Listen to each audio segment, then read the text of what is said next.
The driving force of this documentary is the positive spirit emanating from the Indian people interviewed. Continuing in the ancient traditions of the dream keepers, the wounded healers, and the warriors, these people offer a new sense of hope to all people in recovery. The native director, Shante Pierce, is a Cherokee and Cheyenne filmmaker as well as a vocal recording artist. Her directing partner on the Red Road to Sobriety is filmmaker and activist Gary Ryan. I was honored to serve as narrator for the film and am now pleased to introduce to you The Red Road to Sobriety. I think it's important for people to understand about the historical background in our relationship to alcohol. And that historical relationship began from the time that Columbus landed on the shores of San Salvador Island. The first day that he came ashore, he brought wine to the people. There's one thing you can say about Native Americans and alcohol. It's a really complex problem. Imagine if a foreign power came over and they just took over your life. Imagine if they killed your relatives. Imagine if they took your home, outlawed your religion, banned your language. Imagine if they took your children and shipped them off to a school far away from where you lived. And imagine if in that school they taught them to be ashamed of you, to be ashamed of their parents. Imagine that. When they introduced alcohol onto the reservations, our men were gathering at the bars.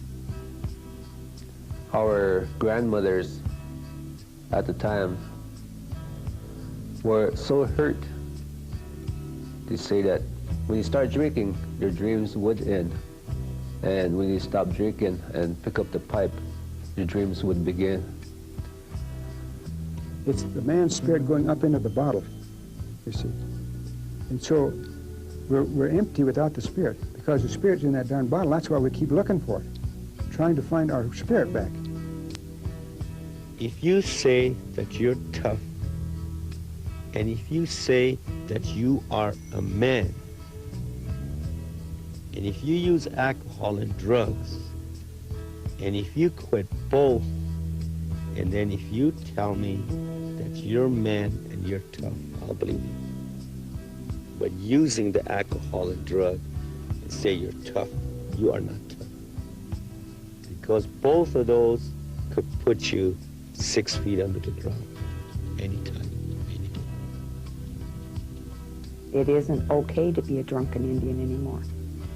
You know, it's better to be what we were intended to be, a proud nation, a proud people, a sober person, you know, to be caring, compassionate, understanding, and supportive of each other.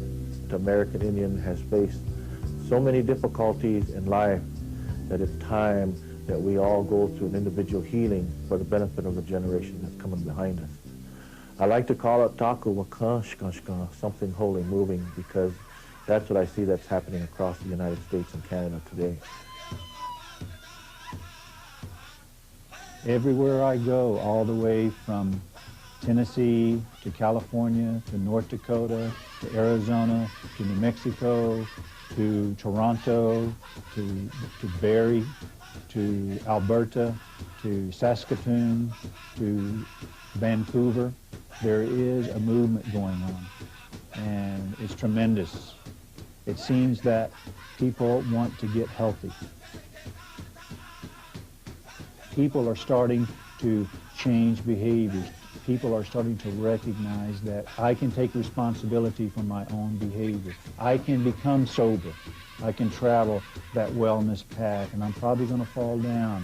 But again, I'm going to get back up, and I'm going to move forward again. I'm going to leave a strong, healthy, well legacy for the next generation.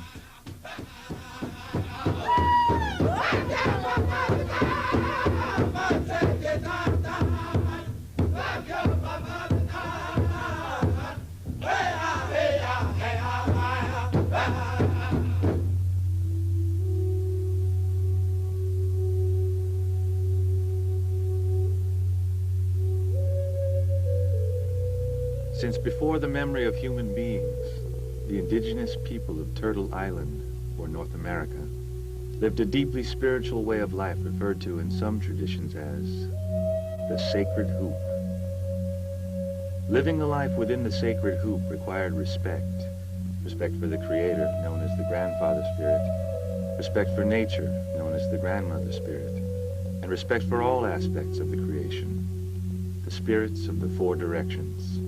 This idea of living life in a circle and having different components within that circle, a physical part, a mental part, an emotional part, and a spiritual part, is something that's not new for we native peoples. The concept of living in harmony and balance along this circle is something that goes back centuries among native peoples. For generations, selfish, dangerous behavior was considered walking the black road, which led to suffering and often death. Walking the red road, the spiritual path, was the way to live in balance and harmony with the spirits and with one's family, community, and Creator.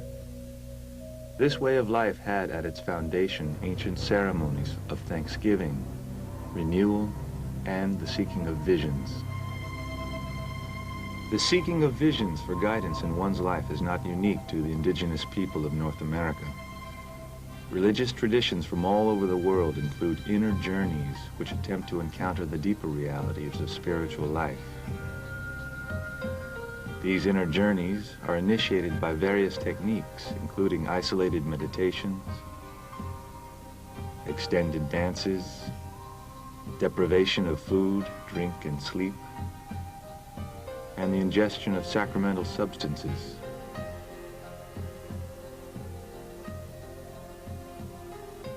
Within the indigenous nations of Turtle Island, inner journeys were initiated through prayer and the use of ceremonies,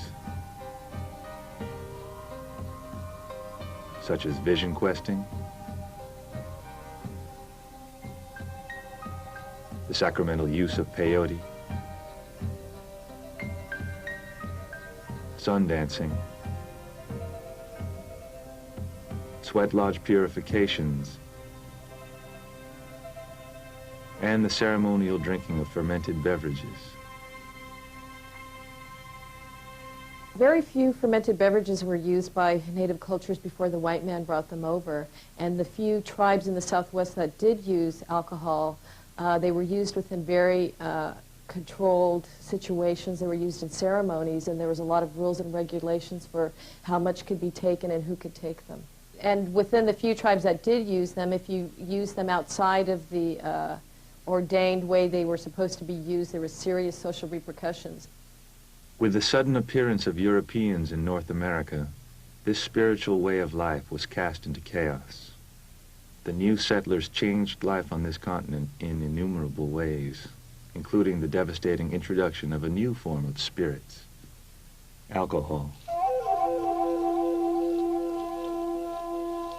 Even for those few nations who had used fermented beverages sacramentally, the white man's unceremonial and frequent use of more potent forms of alcohol, such as rum, was devastating. In 1799, Gunyundayo, who was a chief of the Seneca Nation, called Handsome Lake, had a vision, and he was taken on a journey. He was a drunkard, and as a matter of fact, he had spent the last 2 years recovering from this disease. And it was during this 2 years that the four protectors, those spiritual beings who look after us, were watching and observing him and seeing that his mind was moving very directly back to the good road. And they came for him and they said, "We're going to show you some things." And so they took him on this journey for 4 days. And they showed him many things. But what they said was, "We have given you instructions on how to live, but we did not have any instructions for what the white man brought here. And he brought these things, and these things can destroy your nation." One was a strong drink. He said, "The strong drink, alcohol is not for your people." If you look at what effect alcohol can have on a whole society of people who didn't have alcohol in their society, I think you can see the devastating effects that it has, because these people were culturally, philosophically, morally, spiritually unprepared for the effects of alcohol.